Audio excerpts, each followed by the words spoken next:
नमस्कार दोस्तों, मैं संजय जैन एक बार फिर से आपके सामने हाजिर हूँ। आज हम चर्चा करेंगे कि ग्रहों के मकान का कंसेप्ट क्या है, यानी कि हर ग्रह से संबंधित मकान जो होगा वो किस तरीके का होगा, यानी हमारा जो मकान बना हुआ है वो किस प्लैनेट के क्षेत्राधिकार में ज़्यादा आता है और ग्रह के मकान को किस तरह से देखा जाता है या पहचाना जाता है।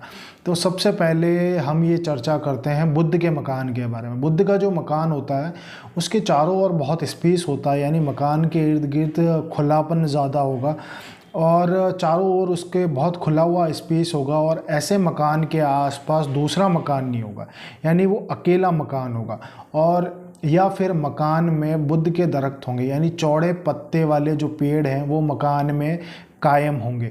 या फिर हो सकता है कि घर के पास बिल्कुल सटता हुआ पीपल का पेड़ हो या बड़ का पेड़ हो या शहतूत का पेड़ हो, जिसे चंद्र और बृहस्पति माना है। अब बृहस्पति और चंद्र जो है चौड़े पत्ते वाले दरख्त के साथ नहीं होंगे, यानी चंद्र जो बृहस्पति यानी बड़ का जो पेड़ है या फिर पीपल का जो पेड़ है, शहतूत का जो पेड़ है, वो बुध के जो पेड़ है चौड़े पत्ते वाले उनके साथ नहीं होंगे। और अगर होंगे तो बुध की दुश्मनी का पूरा सबूत देंगे।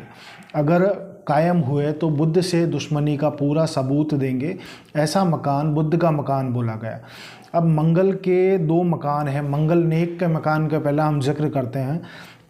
मंगल नेक का जो मकान होता है वो बृहस्पति से चलता है, चंद्र से चलता है और सूरज के साथ चलता है। यह मकान मंगल नेक का मकान बृहस्पति, चंद्र और सूरज के साथ चलता है। मगर इनके दाएं या बाएं कोई मकान की रक्षा करने वाला होगा। इनके मकान के आसपास कोई मकान की रक्षा करने वाला होगा और मकान का जो दरवाज़ा है वो उत्तर दिशा का या दक्षिण दिशा का हो सकता है। रक्षा करने का मीन्स ये है कि आसपास उसके मकान ज़रूर होगा। अगर वो कहीं बाहर जाते हैं तो मकान की देखरेख करने के लिए मकान ज़रूर मौजूद होगा। मकान की जो दिशा है वो उत्तर हो सकती है, दक्षिण हो सकती है। और मंगल बुध का जो मकान होता है, अब मंगल बुध का जो मकान होगा उसका दरवाज़ा सिर्फ साउथ फेसिंग होगा, यानी दक्षिण मुखी मकान होगा। और घर के आसपास मंगल बुध के मकान की जो निशानियां हैं वो ये हैं कि घर के आसपास हलवाई की दुकान होगी या घर के आसपास सटी हुई कोई भट्टी होगी या घर के अंदर भट्टी मौजूद होगी। और ऐसी भट्टी मौजूद होगी जो शादी के समय में खाना बनाने के लिए बनाई गई हो और बाद में मिट्टी डाल के उसको ढक दिया हो। ये मंगल बुध के मकानों की निशानी होती है। या तो मकान में कायम होगी या मकान के पास होगी या घर के आसपास हलवाई की दुकान होगी या आसपास ऐसी कोई फैमिली रहती होगी। मंगल बुध को ऐसा देखा जा सकता है कि आसपास ऐसी फैमिली रहती होगी जिनके बच्चा नहीं होगा, मतलब जिनके चाइल्ड नहीं होगा। और मकान के साथ में या फिर मकान के साथ में या मकान के ऊपर, या तो मकान के साथ में कोई लगता हुआ पेड़ हो या ऊपर से उसके कोई छाया आती हुई, तो ऐसा मकान भी मंगल बुध का मकान बोला गया। इसके अलावा ऐसे इंसान का साथ ऐसे इंसान से होगा जिसके एक आँख में प्रॉब्लम हो, जिसके मतलब एक आँख में कोई ना कोई प्रॉब्लम हो, या किसी ऐसे व्यक्ति का साथ होगा जिसके एक आँख में प्रॉब्लम हो। ये मंगल बुध के मकान है। अब इसके अलावा जो बृहस्पति का मकान होता, इसके अलावा जो बृहस्पति का मकान होगा,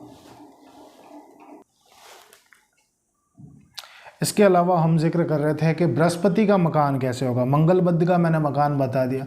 अब बृहस्पति क्या है? बृहस्पति ऑक्सीजन है, बृहस्पति हवा है। तो मकान का जो आंगन होगा वो मकान के किसी एक तरफ होगा। मकान का जो आंगन होगा वो मकान के किसी एक तरफ होगा, चाहे मकान के शुरू में हो चाहे आखिर में हो, और दाएं में हो या बाएं में, लेकिन मकान का जो आंगन है वो मकान के सेंटर में नहीं होगा, मकान के बीच में नहीं होगा। बृहस्पति का मकान ये है कि बृहस्पति का जो मकान है वो उसमें जो मकान का आंगन है वो या तो शुरू में हो सकता है या मकान के अंत में हो सकता है, दाएं हो सकता है, बाएं हो सकता है, लेकिन सेंटर पॉइंट में नहीं होगा मकान का आंगन। और मकान के आसपास लगता हुआ कोई ना कोई स्कूल ज़रूर होगा, स्कूल होगा, कॉलेज होगा, धर्म स्थान होगा, कोई मंदिर होगा या फिर पीपल का पेड़ होगा। और मकान का जो दरवाज़ा है वो उत्तर और दक्षिण दिशा का होगा। ये बृहस्पति के मकान की निशानी है। सूरज का जो मकान है वो इस तरह से देखा जाएगा। बृहस्पति का जो मकान है, बृहस्पति जैसे मैंने बता दिया कि आंगन खुले में फर्स्ट पोर्शन में हो सकता है, लास्ट पोर्शन में हो सकता है, लेकिन सेंटर पॉइंट में नहीं हो सकता। और घर से लगता हुआ कोई ना कोई पीपल का पेड़ होगा या धर्म स्थान ज़रूर होगा। सूरज का जो मकान होता है, सूरज क्या है, सूरज रोशनी है, और सूरज का मकान का जो दरवाज़ा होगा, जो उसका फ्रंट फेस होगा, वो पूर्व दिशा का होगा। ऐसे मकान को सूरज का मकान बोला है। और मकान का जो आंगन है वो मकान के बीच में नहीं होगा। सूरज के मकान में मकान का जो आंगन है वो बीच में नहीं होगा, और जो रसोई होगी वो आंगन में होगी। रसोई जो होगी वो आंगन में होगी या आंगन से लगती हुई होगी। अब सूरज का मकान, जैसे मैं आपको बता रहा हूँ कि सूरज रोशनी है और इसका जो मकान का दरवाज़ा है वो पूर्व की तरफ होगा, पूर्व दिशा का इसका मेन फ्रंट होगा, और मकान का आंगन जो है मकान के बीच में नहीं होगा। और रसोई जो होगी वो आंगन में होगी या आंगन से लगती होगी। और पानी का ताल्लुक जो है, पानी का जो सोर्स है वो घर में, जब आप घर से निकलते हैं तो निकलते समय दाएं हाथ पर आंगन में होगा। जो पानी का सोर्स है, घर से जब आप बाहर की तरफ निकलते हैं तो दाएं हाथ पर आंगन में पानी का सोर्स होगा। इधर उधर और कहीं पानी का सोर्स नहीं होगा। ये सूरज के मकान की निशानी है। इसके अलावा चंद्र के मकान का हम जिक्र करते हैं। चंद्र जो है नकद पैसों का कारक है, नकद मोह माया का कारक है, और धन दौलत का कारक है। मकान के अंदर या मकान की चारदीवारी के साथ लगता हुआ या दूर भी कहें, चंद्र का मकान कैसे होगा कि मकान के अंदर या मकान की चारदीवारी के साथ लगता हुआ, या मकान से सामने की तरफ 24 कदम दूर, सामने की तरफ 24 कदम के अंदर अंदर अगर पानी का कोई कुदरती सोर्स है, जैसे कि कुआं हो गया, या फिर जो सोर्स था कुआं हो गया या तालाब हो गया या चलता हुआ पानी हो गया, जो कुदरती सोर्स का पानी है मकान से बाहर निकलते समय या मकान के आसपास कहीं या सामने 24 कदम से पहले पहले, तो जो पानी का सोर्स है, ऐसे मकान को चंद्रमा का मकान बोलेंगे। और जो मसनूई नल का है, मसनूई नल का मतलब जो पानी आता है हमारे यहाँ, जो नल कनेक्शन है वो मसनूई नल का बोला जाता है। और मसनूई नल का जो होता है वो चंद्र का मकान नहीं बोला गया। ये कुदरती सोर्स का अगर कोई है कि जैसे कुआं हो गया या फिर चलता हुआ पानी हो गया, झरना है आसपास कहीं, तो ऐसे मकान को, या सामने की तरफ ऐसे हालात हैं, तो ऐसे मकान को चंद्र का मकान बोला गया। अब शनि का मकान, ऐसा मकान जो है ये सूरज के जस्ट अपोजिट चलता है, यानी इस मकान का जो दरवाज़ा है पश्चिम दिशा में होगा, और मकान की सबसे आखिरी जो कोठी होगी, मकान की जो सबसे आखिरी कोठी होगी, जो बाहर से मकान में जाते समय दाएं हाथ पे अंतिम छोर पे होगी। यानी शनि का मकान ऐसा बोला गया है जो पश्चिम दिशा का होगा। मकान का जो लास्ट कमरा है वो बाहर से जाते समय दाएं हाथ पर अंतिम छोर पे होगा। ऐसे मकान में रोशनी, उस कमरे में रोशनी का सोर्स बहुत कम होगा या नाम मात्र का होगा या नहीं के बराबर होगा। ऐसे मकान को शनि का मकान बोला गया, और ऐसे मकान में शनि का उत्तम फल मिला करता है। जैसे मैंने एक कंसेप्ट आपको बताया था कि पहले के ज़मानों में हम अपने घर में एक लास्ट पार्ट में एक कमरा रखते थे जहां हम अनाज स्टोर किया करते थे, जो अंधेरा कमरा हुआ करता था जिसमें सूरज की रोशनी नहीं जाती थी। ऐसे मकान जो शनि राहु केतु की जगह उनकी मुकर्रर की हुई होती थी पहले ज़मानों में, तो शनि का मकान ऐसा ही है कि जो लास्ट छोर पे बना हुआ अंतिम कमरा है दाएं छोर पे, उसको शनि का मकान बोला गया है, जहाँ सूरज की रोशनी नहीं आती। और ऐसे मकान में शनि का बहुत अच्छा रिजल्ट मिलता है। ऐसे मकान में अगर सूरज की रोशनी ज़्यादा आ जाती, अगर ऐसे मकान में या उस कमरे में सूरज की रोशनी का बंदोबस्त कर लिया जाए, तो सूरज शनि में अब झगड़ा होना शुरू हो जाता है। शनि के मकान में एक सिम्टम ये होगा कि मकान में कोई पत्थर ज़रूर पड़ा हुआ होगा, चाहे वो किसी भी शेप में हो, सिल्ली के रूप में हो या गोल पत्थर पड़ा हुआ हो, मतलब वो पत्थर मुद्दतों से, बहुत समय से वो पड़ा हुआ होगा।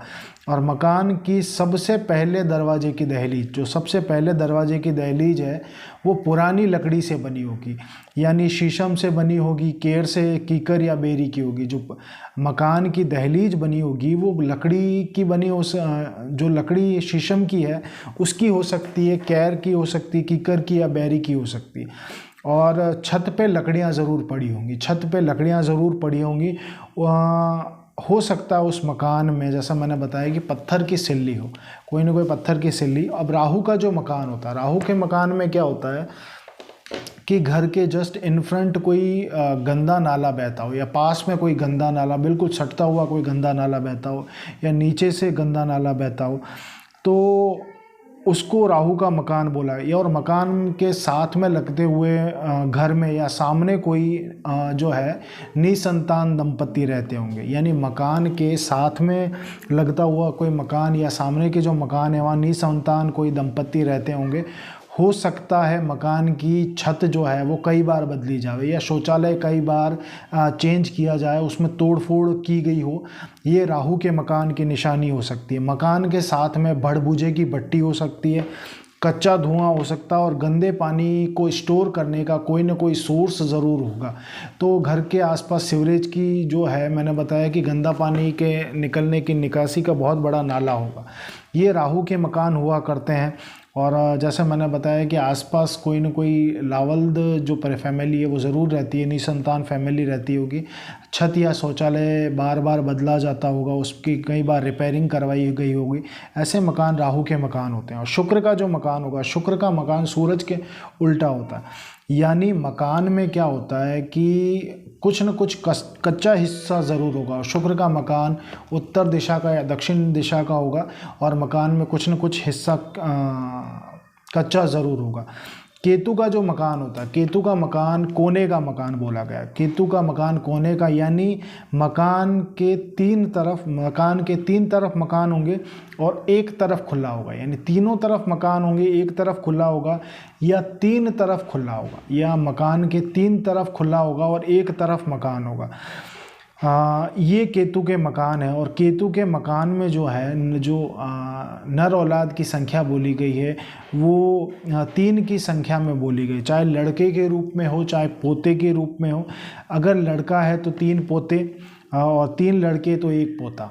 अगर एक लड़का है तो 3 पोते, और 3 लड़के हैं तो 1 पोता, या मतलब 3 की संख्या में उसमें पोते और लड़के कायम रहते हैं। इस मकान के साथ एक कटता हुआ रास्ता होगा। केतु का जो मकान है, कटता हुआ रास्ता, यानी कि कॉर्नर पॉइंट का मकान होगा। और 7 का जो मकान है, केतु का मकान क्या होगा कि 7 का कोई मकान है वो घिरा हुआ होगा, साथ में कोई लगता हुआ मकान है वो घिरा हुआ होगा। और पड़ोसी की जो कंडीशन है वो ख़राब रहती है, पड़ोसी की जो कंडीशन है वो ख़राब रहती है। और घर के पास जो प्लॉट होगा या सामने जो प्लॉट होगा वो डॉग्स के रहने की जगह होगी, वो वहाँ बहुत ज़्यादा रहते होंगे। तो ये केतु का मकान है कि कॉर्नर का मकान होगा, 3 तरफ से खुला हुआ मकान हो सकता है, कोने का मकान हो सकता है, कटता हुआ रास्ता होगा।